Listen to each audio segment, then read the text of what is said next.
Hi friends, welcome to channel. நம்ம சேனலுக்கு பார்க்க போகிறது 12th எக்கனாமிக்ஸில் நிதி பொருளியல் அப்படின்ற இந்த லெசனுக்கான பார்ட் 2 வீடியோ தான் பார்க்க போகிறோம். இதில் ஃபுல் அண்ட் ஃபுல் ரீடிங் மட்டும்தான் இருக்கும். பார்க்கலாம் வாங்க. வரவு செலவு திட்டம். பட்ஜெட் என்ற பதம் பௌஜெட் என்ற பிரெஞ்சு மொழி சொல்லிலிருந்து பெறப்பட்டதாகும். இதன் பொருளானது சிறிய பை என்பதாகும். வரவு செலவு திட்டம் என்பது எதிர்நோக்குகிற நிதி ஆண்டிற்குரிய அரசின் மதிப்பிட்ட வருமானம், செலவு ஆகியவற்றை காட்டும் ஆண்டு நிதி அறிக்கையாகும். வரைவிலக்கணங்கள். முதல் நிலையிலான ஏற்றுக்கொள்ளப்பட்ட பொது வருவாய் செலவு திட்டத்தை உள்ளடக்கிய ஆவணமாகும். Rainy stone. வரவு செலவு திட்டமானது குறிப்பிட்ட காலத்தின் நிதி ஏற்பாடுகளை வெளிப்படுத்துகிறது. இது வழக்கமான ஒப்புதலுடன் சட்டமன்றத்தில் ஒப்புதலுக்காக சமர்ப்பிக்கப்படுகிறது. பாஸ்டபிள்.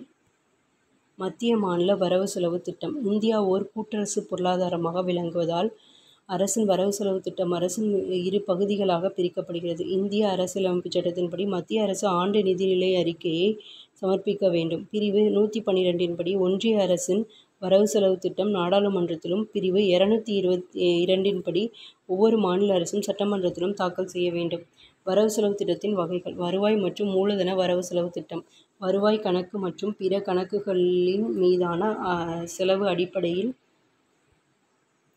வரவு செலவு திட்டம் இரு வகைகளில் சமர்ப்பிக்கப்படுகிறது. வருவாய் வரவு செலவு திட்டம். இது வருவாய் வரவுகள் மற்றும் வருவாய் செலவினங்களை கொண்டது. இது வரி வருவாய் மற்றும் வரிசாரா வருவாய் என வகைப்படுத்தப்படுகிறது. வருவாய் செலவினங்களை திட்டம் சார்ந்த செலவினம், திட்டம் சாரா செலவினங்களாக வகைப்படுத்தப்படுகிறது. மூலதன வரவு செலவு திட்டம். அது மூலதன வரவுகளையும் மூலதன செலவுகளையும் உள்ளடக்கியதாகும். மூலதன வரவின் முக்கியமான ஆதாரங்களான கடன்கள், முன்பணம் ஆகிய உள்ளன. மூலதன செலவினத்தை திட்டம் சார் செலவினம், திட்டம் சாரா செலவினம் என வகைப்படுத்தப்படுகிறது. வரவு செலவு திட்ட உள்ளடக்கங்கள். வரவுகள், செலவுகள். வரவுகள். வருவாய் வரவுகள், மூலதன வரவுகள். வருவாய் வரவுகள்னால் வரி வரவுகள், வரிசாரா வரவுகள். மூலதன வரவுகள்னால் கடன்களை வசூலித்தல், கடன்களும் பிற பொறுப்புகளும், முதலீட்டை விலக்குதல். செலவுகள்னு பார்த்தோன்னா வருவாய் செலவு, மூலதன செலவு. வருவாய் செலவுனா திட்டம் சார்ந்த செலவுகள், திட்டம் சாரா செலவுகள். மூலதன செலவுனா திட்டம் சார்ந்த செலவுகள், திட்டம் சாரா செலவுகள். நெக்ஸ்ட்டு துணை வரவு செலவு திட்டம். போர்க்காலம், சுனாமி, வெள்ளம் முதலான இயற்கை சீற்றங்களின் போது செலவுக்கென ஒதுக்கீடு செய்யப்பட்ட தொகை போதுமானதாக இருப்பதில்லை. இந்த எதிர்பாரா சூழ்நிலையை சமாளிப்பதற்காக அரசினால் துணை வரவு செலவு திட்டம் தாக்கல் செய்யப்படும். நிதிக்கு வாக்கெடுப்பு வரவு செலவு திட்டம். இந்திய அரசியலமைப்பின் பிரிவு 116 படி பட்ஜெட் ஆண்டு மத்தியில் ஒப்படைக்கப்படும். இதற்கு அரசியல் காரணம் இருக்கிறது. இருக்கக்கூடிய அரசானது தேர்தல் காரணமாக அந்த ஆண்டு முழுவதும் தொடர்ந்தோ தொடராமலோ இருக்கலாம். இதனால் அந்த அரசு தாக்கல் செய்யும் வரவு செலவு திட்டம் நொண்டி வாத்து வரவு செலவு திட்டம் என அழைக்கப்படுகிறது. இது நிதிக்கு வாக்கெடுப்பு வரவு செலவு திட்டம் எனவும் அழைக்கப்படுகிறது. சிறப்பு நிகழ்வாக நிதிக்கு வாக்கெடுக்கும் வரவு செலவு திட்டமான அவசியமான இனங்களுக்கு நாடாளுமன்ற ஒப்புதல் பெறும் வரை செலவு மேற்கொள்ள அனுமதி உள்ளது. வரவு செலவு திட்டம் நாடாளுமன்றத்தில் ஒப்புதல் பெறும் வரை தொகுப்பு நிதியிலிருந்து பணம் பெற்றுக்கொள்ள சட்ட ரீதியான அனுமதி உள்ளதை வாக்கெடுக்கும் வரவு செலவு திட்டம் என அழைக்கப்படுகிறது. இத்தகைய அனுமதி அதிக அளவு 2 மாதங்களுக்கு மட்டும் வழங்கப்படுகிறது. சுழிய வரவு செலவு திட்டம். இந்திய அரசு 1987-88 சுழிய வரவு செலவு திட்டத்தை தாக்கல் செய்தது. இதில் ஒவ்வொரு செலவினமும் புதியதாக கருதப்பட்டு ஒவ்வொரு ஆண்டும் மதிப்பீடுகள் செய்யப்படும். புதிய இனமாக கருதப்பட்டு அரசு பட்ஜெட்டில் புதிதாக செலவு மதிப்பீட்டை கொண்டுள்ளது. சமூகத்தின் முந்தைய முன்னுரிமைகளை சமூக பொருளாதார நோக்கங்களின் பார்வையில் மறு ஆய்வு செய்யப்பட்டு நியாயப்படுத்தும். செயல்திறன் வரவு செலவு திட்டம். எந்த ஒரு வரவு செலவு திட்டத்தின் வெளியீட்டின் அடிப்படையில் வரவு செலவு திட்டம் அமைந்தால் அது செயல்திறன் வரவு செலவு திட்டம் என அழைக்கப்படுகிறது. இது உலகில் முதலில் அமெரிக்காவில் அறிமுகப்படுத்தப்பட்டது. சர் உப்பர் தலைமையில் அமெரிக்காவில் 1949ஆம் ஆண்டு நிர்வாக சீர்திருத்த குழு அமைக்கப்பட்டது. இந்த குழுவின் பரிந்துரையின்படி செயல்திறன் வரவு செலவு திட்டம் அமெரிக்காவில் அமைக்கப்பட்டது. மக்களின் நலனுக்காக இந்த வரவு செலவு திட்டத்தில் என்ன செய்தோம், எவ்வளவு செய்தோம் என்பதை மக்களுக்கு தெரிவிக்க வேண்டும். இந்தியாவில் செயல்திறன் வரவு செலவு திட்டத்தை சாதனை திட்டம் என அழைக்கப்படுகிறது. சமநிலை வரவு செலவு திட்டமும் சமனற்ற வரவு செலவு திட்டமும். சமநிலை வரவு செலவு திட்டம் ஒரு குறிப்பிட்ட ஆண்டில் அரசு எதிர்பார்க்கிற வருவாயும் திட்டமிடப்பட்டுள்ள செலவும் சமமாக இருந்தால் அது சமநிலை வரவு செலவு திட்டம் எனப்படும். அரசின் திட்டமிட்ட வருவாய் அரசின் எதிர்நோக்கும் செலவுகள். வரவு செலவு திட்டத்தின் வகைகள். பற்றாக்குறை வரவு செலவு திட்டம், சமமான வரவு செலவு திட்டம், உபரி வரவு செலவு திட்டம். பற்றாக்குறை வரவு செலவு திட்டம்னா செலவு கிரேட்டர் தேன் வருவாய். செலவு வந்து அதிகம் வருவாயை விட. சமமான வரவு செலவு திட்டம்னா செலவும் வருவாயும் ஈக்குவலாக இருக்குது. உபரி வரவு செலவு திட்டம்னா செலவு வந்து லெஸ் தேன் வருவாய். வருவாய் அதிகமாக இருக்குது, செலவு கம்மியாக இருக்குது. சமனற்ற வரவு செலவு திட்டம். அரசு எதிர்பார்க்கிற வருவாயும் திட்டமிடப்பட்டுள்ள செலவும் சமமாக இல்லாத இருந்தால் அது சமனற்ற அல்லது சமநிலை இல்லா வரவு செலவு திட்டமாகும். சமனற்ற வரவு செலவு திட்டம் இருவகைப்படும். உபரி வரவு செலவு திட்டம், பற்றாக்குறை வரவு செலவு திட்டம். உபரி வரவு செலவு திட்டம். ஒரு குறிப்பிட்ட ஆண்டில் அரசு எதிர்பார்க்கிற வருவாய் திட்டமிடப்பட்டுள்ள செலவை விட அதிகமாக இருந்தால் அது உபரி வரவு செலவு திட்டம் எனப்படும். உபரி வரவு செலவு திட்டம் அரசு எதிர்பார்க்கிற வருவாய் கிரேட்டர் தேன் திட்டமிடப்பட்டுள்ள செலவு.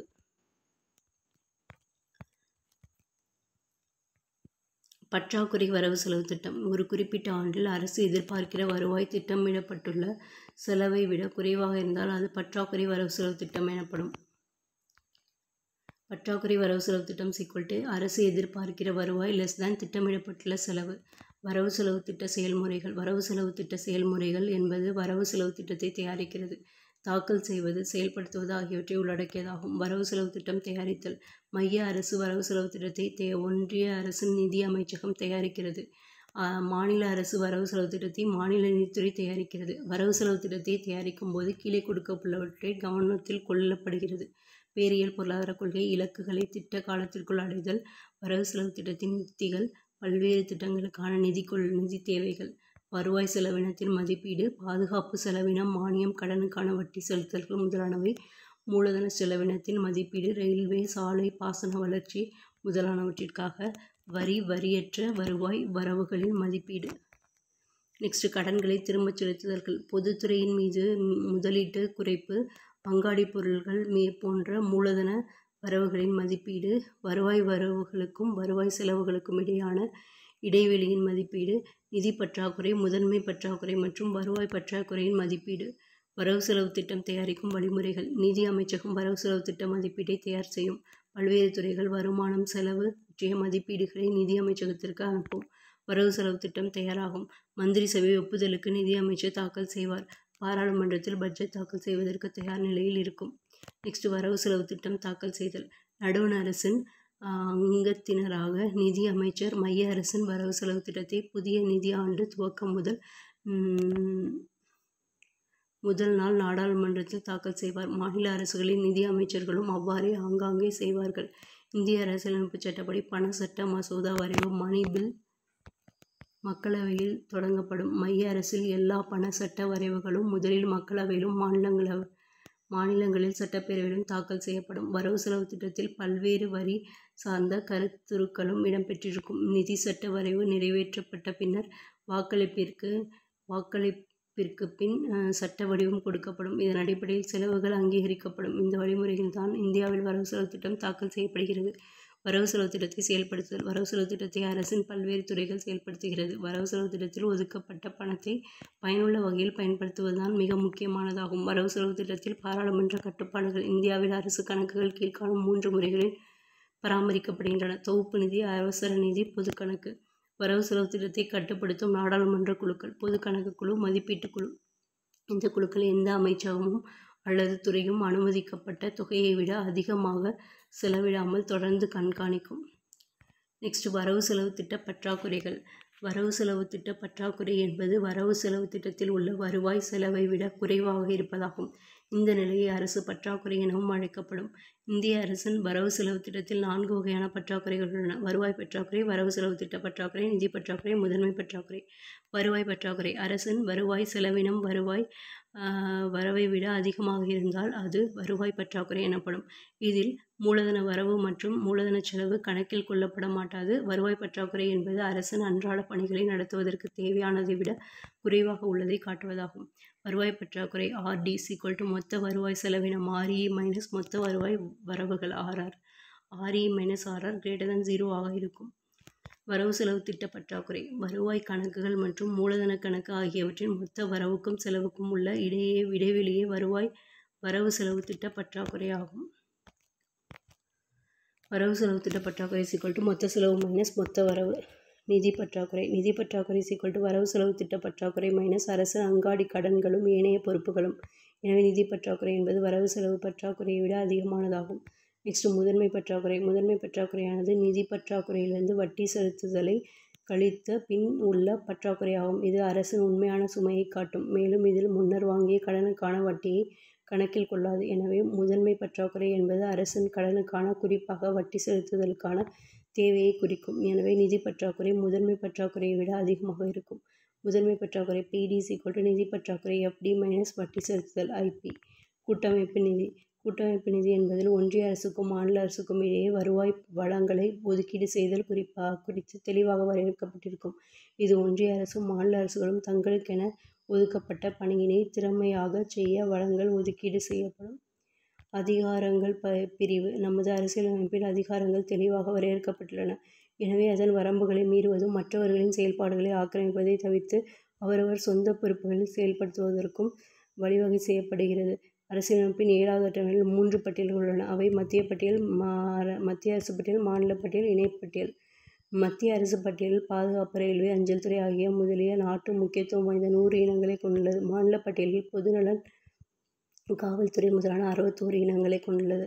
இணைப்பு பட்டியலில் 52 இனங்கள் மத்திய அரசுக்கும் மாநிலங்களுக்கும் பொதுவாக உள்ளது. இதில் மின்சாரம், தொழிற்சங்கம், பொருளாதாரம், சமூக திட்டங்கள் முதலானவை உள்ளடங்கும். மத்திய அரசின் மாநில அரசின் பணப்பங்களிக்கும் உறவு. வருமான வழிகள்.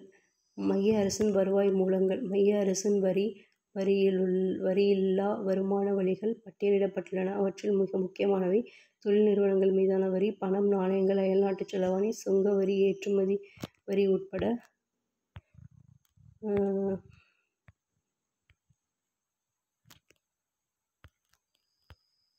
புகையிலை, இந்தியாவில் உற்பத்தி செய்யப்படும் ஆகியவற்றிற்கான ஏனைய பொருட்களுக்கான கலால் வரி, வேளாண்மை நிலங்கள் தவிர்த்த பண்ணை வரி, நீதிமன்றங்கள் விதிக்கும் கட்டணம் சேராத மத்திய பட்டியலில் உள்ள இதர கட்டணங்கள், அயல்நாட்டு கடன்கள், இந்திய அரசால் அல்லது மாநிலத்தால் அமைக்கப்பட்ட பரிசுச் சீட்டுகள், அஞ்சல் துறையின் சேமிப்பு வங்கி, தொலைத்தொடர்பு துறையின் வருவாய்கள், மத்திய அரசுக்கு சொந்தமான சொத்துகள், மத்திய அரசின் பொதுக்கடன், ரயில்வே, இருப்புப்பாதை துறை, தொடர்வண்டித்துறை, மாற்றுச் சீட்டுகள், காசோலைகள், உறுதிமொழி பத்திரங்கள் ஆகியவை மீதான வில்லை கட்டணம், இந்திய ரிசர்வ் வங்கி வருமான வரி அதாவது வேளாண் வருவாய் தவிர்த்து சொத்துக்களின் மூலதன மதிப்பில் விதிக்கப்படும் வரி, தனிமனிதர்கள், நிறுவனங்களின் வேளாண் நிலம் தவிர பங்கு அங்காடி, எதிர்கால அங்காடி, பரிமாற்றங்களில் முத்திரை வரிகளை தவிர வேறு வரி, செய்தித்தாள் மீதான வரி, அதில் வெளியிடும் விளம்பரம் உட்பட, ரயில், கடல்வழி, வான்வழியாக செல்லும் பயணிகள் மீதும் சரக்குகள் மீதான வரி. நெக்ஸ்ட் மாநில வளங்கள். தளவரி, வேளாண் நிலங்கள் மீதான வரி, மது, போதைப் பொருட்கள் மீதான கலால் வரி, பண்ணை வரி, வேளாண் நிலங்கள், நீதிமன்றங்கள் விதிக்கும் கட்டணம் சேராத மாநில பட்டியலில் உள்ள இதர கட்டணங்கள், நில வருவாய், மத்திய அரசு பட்டியலில் இல்லாத ஆவணங்களுக்கான வில்லை கட்டணம், வேளாண் வருமான வரி, நிலம், கட்டடங்கள் மீதான வரி, கனிம வளங்கள் எடுப்பதற்கான உரிம வரி, மின்சார நுகர்வு விற்பனைக்கான வரி, உள்ளூர் பகுதியில் நுகர்வு விற்பனை பொருட்களுக்கான நுழைவு வரி, செய்தித்தாள் தவிர்த்த இதர பொருட்கள் மீதான விற்பனை வரி, செய்தித்தாள் தவிர்த்த இதர விளம்பரங்கள் மீதான வரி, சாலை வழி, நீர்வழியாக எடுத்துச் செல்லப்படும் பொருட்கள், பயணிகள் மீதான வரி, ஊர்தி வரி, விலங்குகள், படகுகள் மீதான வரி, வாணிகம், தொழிலாளர்கள் மீதான தொழில் வரி, பொழுதுபோக்குகள், சூதாட்டங்கள் மீதான வரி, சாலை சுங்க கட்டணம். மத்திய அரசால் விதிக்கப்பட்டு வசூலிக்கப்பட்டு மாநிலங்களுக்கு ஒதுக்கக்கூடிய வளங்கள். சரத்து 269 படி வேளாண் நிலம் தவிர்த்த இதர சொத்துக்கள் மீதான வரி, பண்ணை வரி, வேளாண்மை நிலம் தவிர்த்த ரயில்வே கட்டணங்கள், சரக்கு கட்டணங்கள், பங்கு அங்காடி, எதிர்கால அங்காடி, பரிமாற்றங்களில் முத்திரை வரிகளை தவிர வேறு வரி, செய்தித்தாள் மீதான வரி, அதில் வெளியிடும் விளம்பரம் உட்பட, ரயில், கடல்வழி, வான்வழியாக செல்லும் பயணிகள், சரக்குகள் மீதான வரி, மாநிலங்களுக்கிடையான பண்டங்கள் விற்பனை வாங்குதல் மீதான வரி, செய்தித்தாள் தவிர. மத்திய அரசால் விதிக்கப்பட்ட ஆனால் மாநில அரசு வசூலிப்பது பயன்படுத்துவது. சரத்து 268 வில்லை கட்டணம், சுங்க வரி, மருத்துவ வரி, கழிவறை மீதான வரி மத்திய பட்டியலில் குறிப்பிடப்பட்டுள்ளது. இந்திய அரசு விதிக்கும் ஆனால் யூனியன் பிரதேசங்களில் இந்திய அரசே வசூலிக்கும். மற்ற வகையில் மாநிலங்களே அவற்றை விதிக்கும். மத்திய அரசால் விதிக்கப்பட்டு வசூலிக்கப்பட்டு மாநிலங்களுக்கும் யூனியன் பிரதேசங்களுக்கும் பகிர்ந்தளிக்கப்படக்கூடிய வரிகள். பிரிவு 270/72 படி வேளாண்மை வருவாய் தவிர்த்த இதர வருமான வரி வருவாய் இந்திய அரசின் மத்திய பட்டியலில் உள்ள மத்திய கலால் வரி மருத்துவ கழிவறை மீதான வரியை தவிர்த்த வருமான வரியில் நிறுவனங்கள் மீதான வரி உள்ளடக்கப்படவில்லை. வருமான வரி மாநகராட்சி வரியை உள்ளடக்கியதல்ல. நிதிக்குழுவின் பரிந்துரையின் அடிப்படையில் வருமான வரி மத்திய அரசுக்கும் மாநிலங்களுக்கிடையேயான பகிர்ந்தளிக்கப்படுகிறது. கூட்டரசு நிதியின் கொள்கைகள். கூட்டரசு நிதியில் கீழ்காணும் முக்கியமான கொள்கைகள் பின்பற்றப்படுகின்றன. சுதந்திரம், சமத்துவம், ஒரே மாதிரியான தன்மை, போதுமான வளங்களை பெற்றிருத்தல், நிதி வசதி, ஒருங்கிணைத்தலும் ஒன்றுபடுதலும், செயல்திறன், நிர்வாக சிக்கனம், பொறுப்பேற்பு. சுதந்திரம். கூட்டரசு நிதி முறையின் கீழ் ஒவ்வொரு அரசும் தன்னுடைய நிதியில் தன்னாட்சி அதிகாரம் கொண்டதாக இருக்க வேண்டும். அதன் பொருளாவது ஒவ்வொரு அரசும் வருவாய் ஆதாரங்கள், வரி விதிப்பதற்கான ஆதாரம், பணத்தை கடன் வாங்குவது, செலவினை சமாளிப்பது முதலானவை பற்றி தன்னாட்சி பெற்றிருக்க வேண்டும். சமத்துவம். சமத்துவ நீதியின் அடிப்படையில் மாநிலங்கள் நியாயமான வருவாய் பங்கினை பெறும் வண்ணம் வளங்கள் பங்கீடு செய்யப்பட வேண்டும். ஒரே மாதிரியான தன்மை. கூட்டரசு முறையில் ஒவ்வொரு மாநிலமும் கூட்டாட்சி நிதிக்கு சம வரி செலுத்துதல்களை செய்ய வேண்டும். ஆனால் வரி செலுத்தும் திறன் ஒவ்வொரு பகுதிக்கும் சமமாக இல்லாததால் இந்த கொள்கையை பின்பற்றப்பட இயலாது. போதுமான வளங்களை பெற்றிருத்தல். போதுமான வளங்களை பெற்றிருத்தல் கொள்கை என்பது மத்திய அரசு, மாநில அரசுகள் அவற்றின் பணிகளை திறம்பட மேற்கொள்வதற்கு ஏற்ற வகையில் போதுமான அளவில் வளங்களை பெற்றிருக்க வேண்டும். போதுமான வளம் என்பது தற்போதைய தேவை, எதிர்கால தேவை ஆகியவற்றைக் கொண்டு குறிப்பிடப்படுகிறது. இவை அதிகரித்து வரும் தேவையையும் எதிர்பாராத செலவுகளான போர், வெள்ளம் ஏற்படும் சூழ்நிலைகளை சமாளிக்க நெகிழ்ச்சியுள்ளதாக இருக்க வேண்டும். நிதி வசதி. கூட்டரசு நிதி முறையில் மத்திய மற்றும் மாநில அரசுகளும் புதிய வரி ஆதாரங்களை தங்களது நிதி தேவைக்கேற்றவாறு பெருக்கிக் கொள்ள முடியும். சுருக்கமாக கூறின அரசின் பெருகி வரும் பொறுப்புகளுக்கு ஏற்றவாறு வளங்களை வளர்த்து கொள்ள வேண்டும். ஒருங்கிணைப்பும் ஒன்றுபடுதலும். அனைத்து நிதி முறைகளும் முழுவதும் நல்ல முறையில் ஒருங்கிணைக்கப்பட வேண்டும். நாட்டின் பல்வேறு அடுக்குகளுக்கிடையே உள்ள நிதி முறைகளில் ஒருங்கிணைப்பு அவசியமாகிறது. அப்பொழுதுதான் கூட்டரசு முறை பிழைக்கும். இவை நாட்டின் ஒட்டுமொத்த வளர்ச்சியை முன்னேற்றுவதற்கு உதவும். செயல்திறன். நிதி முறைகளை ஒன்றாக ஒருங்கிணைத்து திறமையான முறையில் நிர்வகிக்கப்பட வேண்டும். ஏய்ப்பு, மோசடி ஆகியவற்றிற்கான வாய்ப்புகள் இருக்கக்கூடாது. ஓராண்டில் ஒரு முறைக்கு மேல் ஒருவரும் வரி விதிப்பிற்குட்படுத்தக்கூடாது. இரட்டை வரி முறை கூடாது. நிர்வாக சிக்கனம். எந்த ஒரு கூட்டரசு முறைக்கும் சிக்கனம் என்பது முக்கியமான பண்பாக உள்ளது. வசூலிக்கும் செலவு குறைவாக இருப்பதோடு அதிக வருவாய் பெற்று அரசின் பிற துறைகளுக்கு செலவிடுவதற்கு ஏதுவாக அமைய வேண்டும். பொறுப்புணர்வு. நிதிசார் முடிவுகளுக்கு ஒவ்வொரு அரசும் பொறுப்பேற்க வேண்டும். அதாவது மத்திய அரசு நாடாளுமன்றத்திற்கும் மாநில அரசு அந்த சட்டசபைக்கும் பொறுப்பேற்க வேண்டும். நிதிக்குழுவின் வரலாறு. நிதிக்குழு ஏற்படுத்தப்பட்ட ஆண்டு, தலைவர், செயல்படும் காலம். முதலாவது நிதிக்குழு 1951. தலைவர் கே.சி. நியோகி. 1952 57 வரைக்கும் செயல்படும் காலம். இரண்டாவது நிதிக்குழு 1956. கே. சந்தானம் தலைவர். 1957 62 வரைக்கும். மூன்றாவது நிதிக்குழு 1960. ஏ.கே. சந்தா தலைவர். 1962 66 வரைக்கும். நான்காவது நிதிக்குழு 1964. பி.வி. ராஜமன்னார். செயல்படும் காலம் 1966 69. ஐந்தாவது நிதிக்குழு 1968. மகாவீர் தியாகி 1969 74. ஆறாவது நிதிக்குழு 1972. பிரம்மானந்த் ரெட்டி 1974 79. ஏழாவது நிதிக்குழு 1977. ஜே.எம். சாலட் 1979 84. எட்டாவது நிதிக்குழு 1983. ஒய்.பி. சவான் 1984 89. ஒன்பதாவது நிதிக்குழு 1987. என்.கே.பி. சால்வே 1989 95. பத்தாவது நிதிக்குழு 1992. K C. Pant 1995 2000. 11. 1998. A M. Khusro 2000 2005. 12. 2002.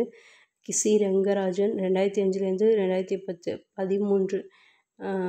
2007. Doctor Vijay L. Kelkar 2010 15. 14.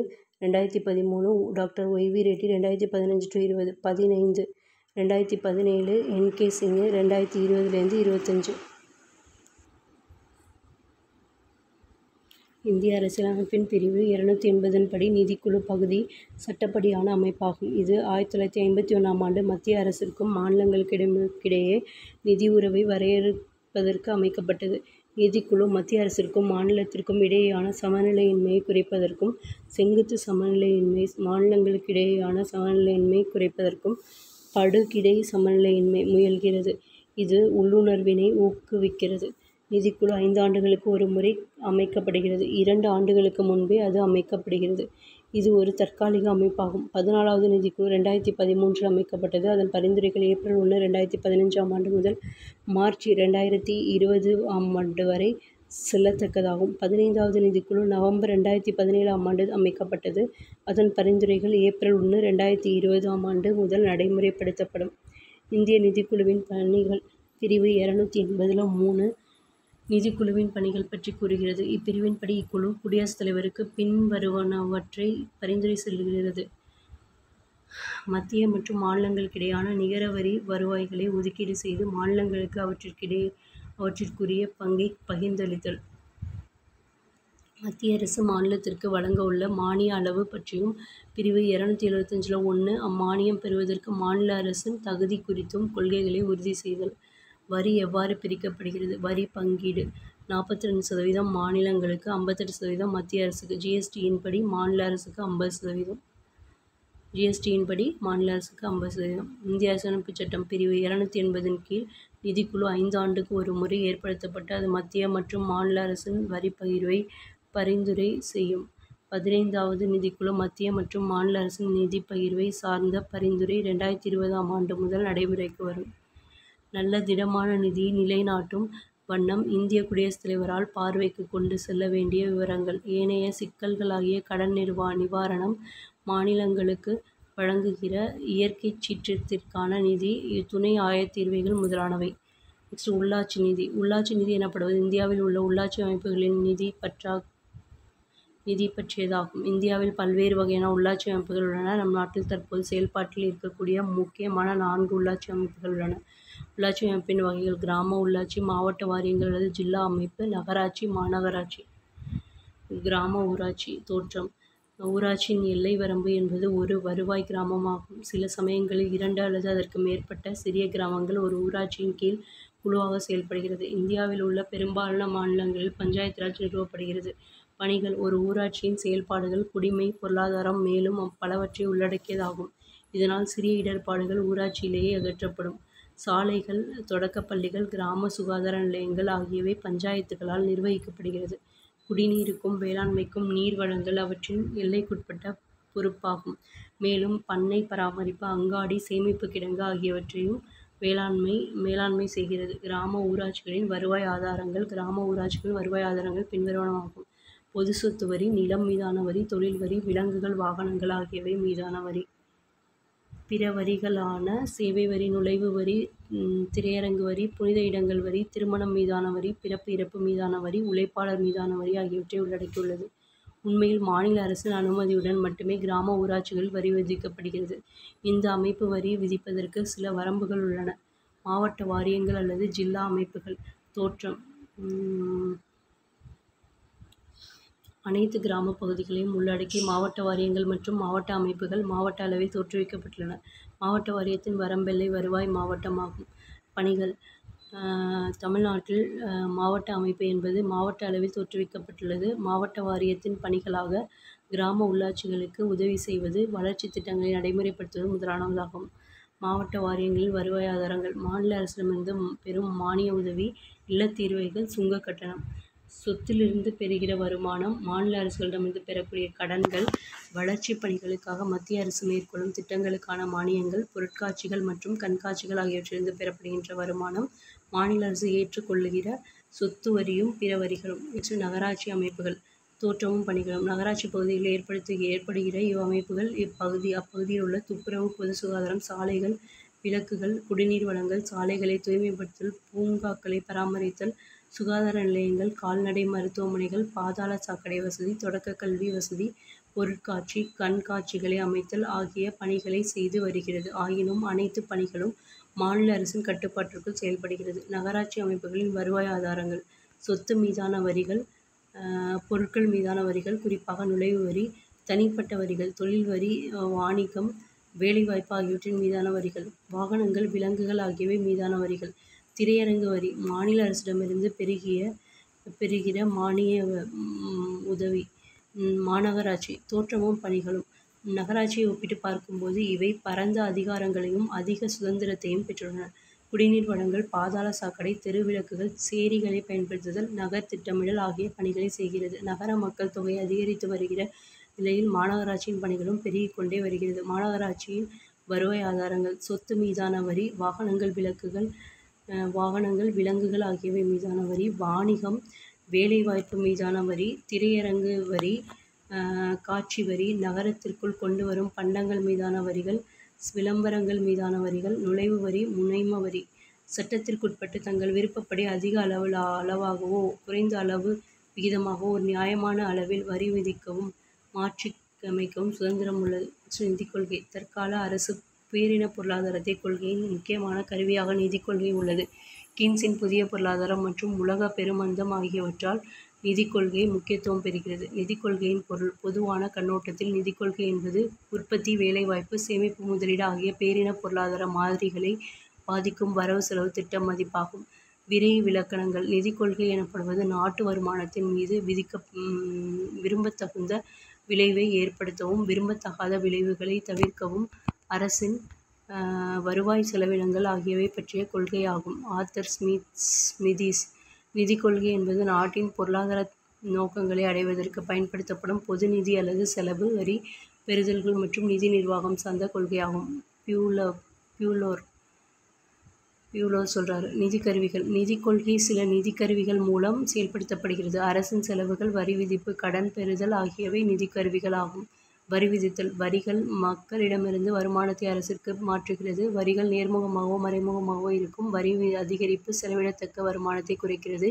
எனவே பணவீக்கத்தை கட்டுப்படுத்த வரியை அதிகப்படுத்த வேண்டும். மந்த காலத்தில் வரிகள் குறைக்கப்பட வேண்டும்.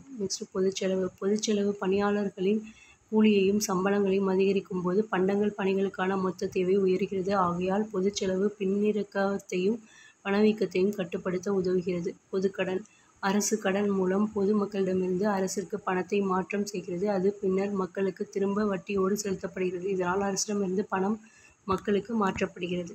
நிதிக் கொள்கை வகைகள், நோக்கங்கள் மற்றும் கருவிகள். விரிவாக்க நிதிக் கொள்கை: அரசு செலவுகள், வரிகள். சுருக்கப்பட்ட நிதிக் கொள்கை: அரசு செலவுகள், வரிகள். நிதிக் கொள்கையின் நோக்கங்கள்: முழு வேலைவாய்ப்பு, விலை நிலைத்தன்மை, பொருளாதார வளர்ச்சி, சமமான பகிர்வு, நாணய மாற்று வீத சமநிலை, மூலதன உருவாக்கம், சம வட்டார வளர்ச்சி. நிதிக் கொள்கை பின்வரும் நோக்கங்களை அடைவதற்கு உதவுகிறது. முழு வேலைவாய்ப்பு.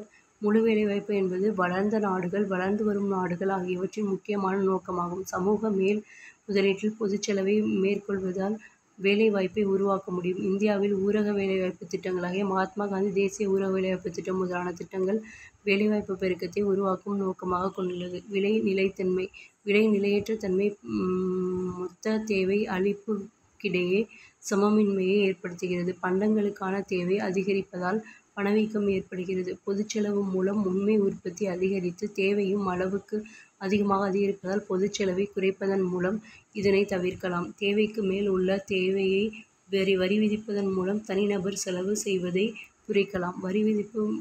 வரி குறைப்பு மற்றும் வரி செலவு மூலம் மந்தத்தை எதிர்கொள்ளலாம். மந்த காலத்தில் அரசு செலவை அதிகரித்து வரி விதிப்பை குறைத்துக் கொள்ளும்.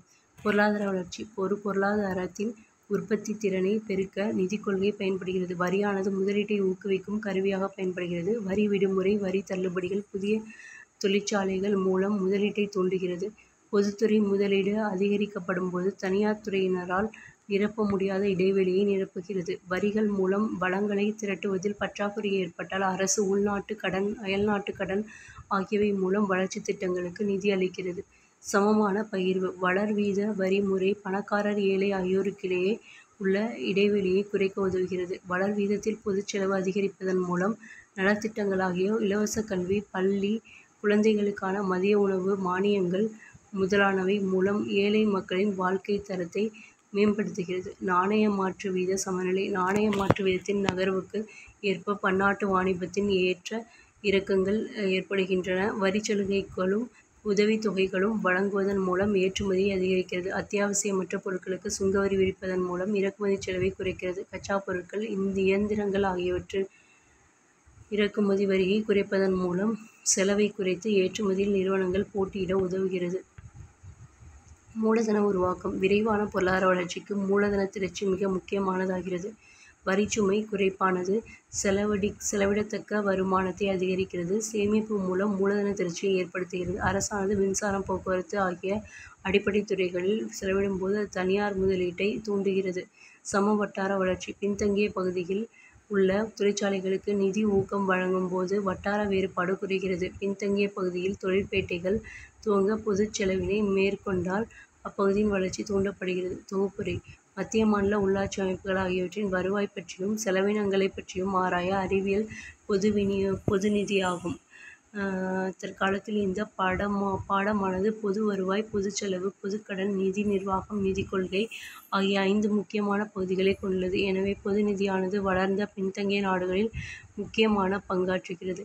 முன்னேறிய நாடுகளில் தேவை குறைவினாலோ அதிக தேவையினாலோ நிலையற்ற தன்மை என்னும் சிக்கல்கள் காணப்படும்.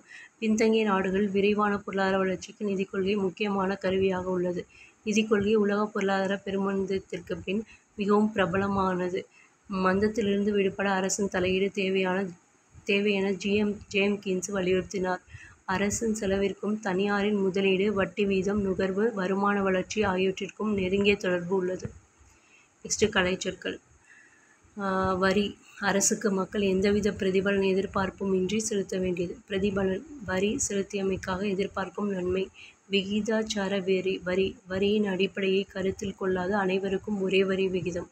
வளர்வீத வரி வருமானம் உயர உயர வரி வீதம் உயர்தல். தேய்வீத வரி வருமானம் உயர உயர வரி வீதம் குறைதல். உள்நாட்டு பொதுக்கடன் உள்நாட்டு மக்களிடமிருந்தும் நிறுவனங்களிடமிருந்தும் அரசு கடன் பெறுதல். வெளிநாட்டு பொதுக்கடன் வெளிநாடு பன்னாட்டு அமைப்புகளில் கடன் பெறுதல். பொது நிதிக் கொள்கை அரசின் வரவு செலவு ஆகியவை சார்ந்த கொள்கை. வரவு செலவு பற்றாக்குறை அரசின் எதிர்பார்க்கப்பட்ட வருவாய்க்கும் திட்டமிடப்பட்ட செலவுக்கும் உள்ள வேறுபாடு. வரவு செலவு திட்டம் அரசின் ஓர் ஆண்டிற்கான வருவாய், செலவு ஆகியவை சார்ந்த நிதிநிலை அறிக்கை. கூட்டமைப்பு நிதி மத்திய மற்றும் மாநில அரசுகளுக்கிடையே உள்ள நிதி ஒதுக்கீடு பற்றியது. உள்ளாட்சி நிதி இந்தியாவில் உள்ள உள்ளாட்சி அமைப்புகளின் நிதி சார்ந்தது. இதோட அவ்வளோதான். இந்த லெசனுக்கான ரீடிங் முடிஞ்சது.